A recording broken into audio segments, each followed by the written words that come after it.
Mystery spot of Salem witch hangings found near a Walgreens.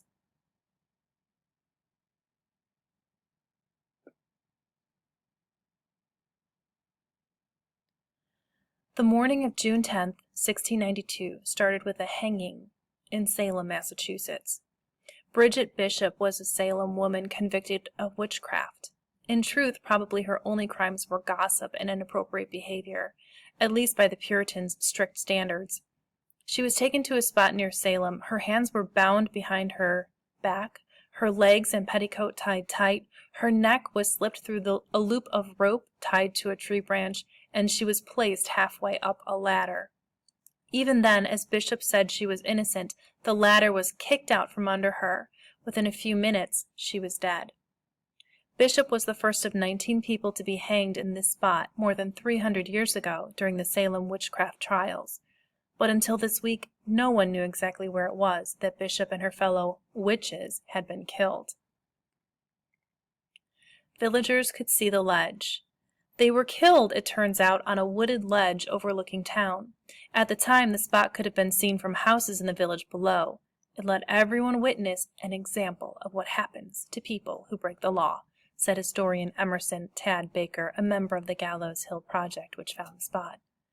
These days, it overlooks something slightly less frightening than a gallows. It is near a Walgreens. People come to Salem from all over wanting to know where the hangings happened, said Kenneth Glover. He gives tours in Salem. Now Glover can tell them if he wants to. City plans a historic makeover. The city of Salem plans to put a plaque at the spot. Officials are also seeking funds to clean up the area and get it ready for a flood of tourists. This is part of our history, said Salem Mayor Kimberly Driscoll, and this is an opportunity for us to be honest about what took place. Salem's witch trial started in January 1692, when 9-year-old Elizabeth Parris and her 11-year-old cousin Abigail Williams began having strange fits. They were the daughter and niece of Salem's minister. A doctor said they were the victims of witchcraft. Under pressure from local officials, the girls blamed 3 local women. Before long, their fits spread to nearly a dozen girls. Eventually, more than 200 people would be accused of witchcraft. Many documents describe trials.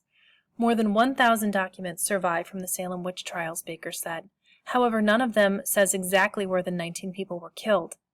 Some believe that the men and women were hanged at the top of a hill in Salem, which is now called Gallows Hill. It was a reasonable conclusion, given the name and the fact that witnesses identified the hill as the execution spot, but that hill did not quite fit the descriptions. So Baker and other members of the Gallows Hill Project team began looking through the documents. Their best bet was a spot near the Walgreens, known as Proctor's Ledge. John Proctor was one of the witches killed there, and the ledge is about 1/4 of a mile from Gallows Hill. It had first been identified more than a century earlier by lawyer and historian Sidney Purley. The city of Salem bought the land in 1936 and called it Witch Memorial Land. Radar aerial photos find the spot. But Purley did not have modern technology, so there was no way to make sure that his guess was correct. Returning to Purley's spot with ground-penetrating radar and aerial photography, the Gallows Hill Project researchers were able to map out what the ledge would have looked like 300 years ago. They matched it to descriptions from the site from 300 years ago. This time they were sure they had found the right place. The discovery doesn't change much. There are no artifacts to be found and no remains because the soil was too shallow for burials, Baker said. Archaeologists could not even hope to uncover the gallows, since most historians believe the witches were hanged from trees. Nevertheless, the victims of Salem's century-old witch trials will have their small plaque, and the researchers who found the site of their deaths will have the satisfaction of solving the mystery.